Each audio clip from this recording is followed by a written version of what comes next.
Hello friends, welcome to our YouTube channel.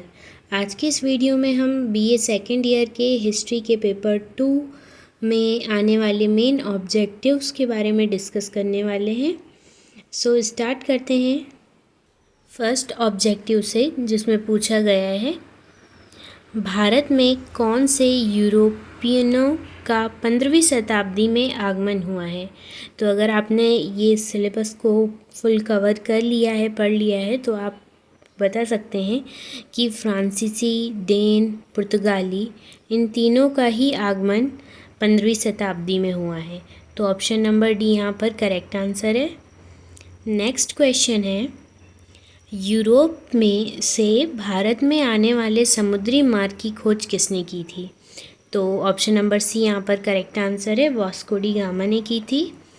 Third question है, भारत में पुर्तगालियों का प्रथम गवर्नर कौन था।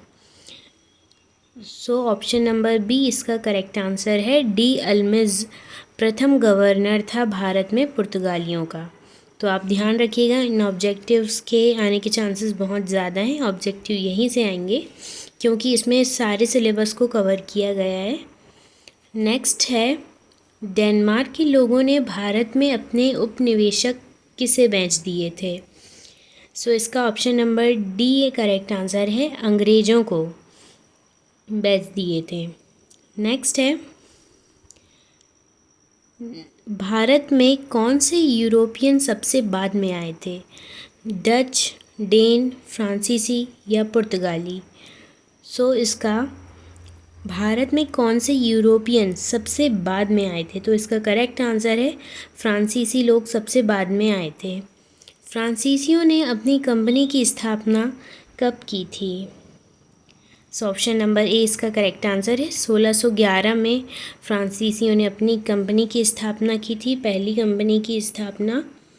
नेक्स्ट अब हम देखते हैं, भारत में विदेशों से कौन सी सत्ताएं भारत में आई थीं। तो ऑप्शन नंबर डी इसका करेक्ट आंसर है, ब्रिटिश, फ्रांसीसी और डच, ये सारी सत्ताएं विदेशों से भारत में आई थीं।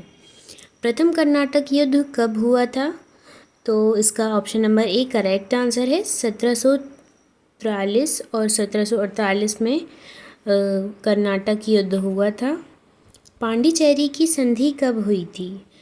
तो पांडिचेरी की संधि 1754 में हुई थी। ऑप्शन नंबर सी यहाँ पर करेक्ट आंसर है। तो आप इन करेक्ट आंसर को ध्यान में रखिए। नेक्स्ट, ये काफ़ी इम्पॉर्टेंट क्वेश्चन है, पानीपत का तृतीय युद्ध कब हुआ था।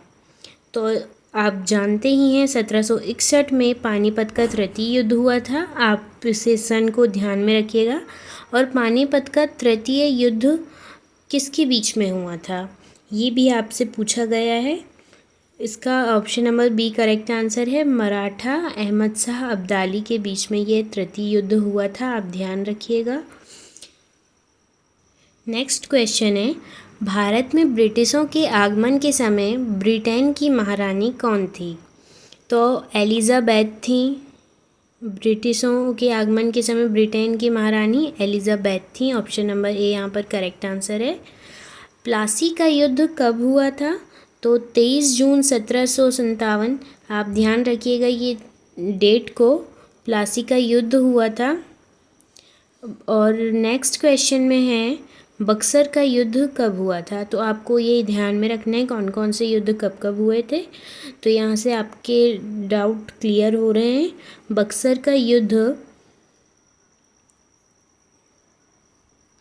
1764 में हुआ था। ऑप्शन नंबर सी इसका करेक्ट आंसर है। आपको इसमें फुल कवर मिल जाएगा। ये हमारी ऑब्जेक्टिव की क्लास 1 है। नेक्स्ट डे हम इसकी क्लास 2 लेकर आएंगे, तो आप उसमें अटेंड होएं और अपने सारे ऑब्जेक्टिव्स को कवर करें, क्योंकि सारे ऑब्जेक्टिव यहीं से ही आएंगे। आप देख लीजिएगा पेपर जो मंडे को होने वाला है।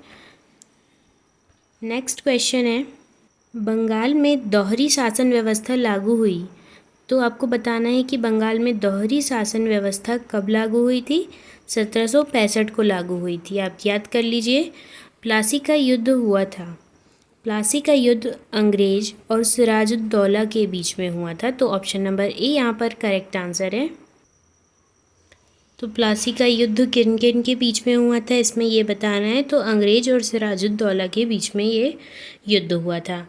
नेक्स्ट क्वेश्चन में हम देखते हैं रेगुलेटिंग एक्ट कब पारित किया गया था। तो इसमें आपको बताना है option number B correct answer है इसका। 1773 को रेगुलेटिंग एक्ट पारित किया गया था। और नेक्स्ट क्वेश्चन में यहाँ पर पूछा गया है पिट्स इंडिया एक्ट कब पारित किया गया था। तो आपने पढ़ा होगा ये पिट्स इंडिया एक्ट क्या है। तो इसका 1784 इसका करेक्ट आंसर है ऑप्शन नंबर सी। तो यहाँ से आप देख सकते हैं हमने मेन ऑब्जेक्टिव को कवर कर लिया है और ये हमारी ऑब्जेक्टिव की क्लास फर्स्ट थी। तो आपको नेक्स्ट क्लास ज्वाइन कर सकते हैं आप, क्योंकि ऑब्जेक्टिव यहीं से आएंगे जो कि आपका हिस्ट्री का सेकंड पेपर होने वाला है, उसके ये इम्पॉर्टेंट ऑब्जेक्टिव हैं। तो आप एक बार इन वीडियोस को ज़रूर देख कर जाएँ ताकि आपको सारे ऑब्जेक्टिव बन सकें। So thanks for watching.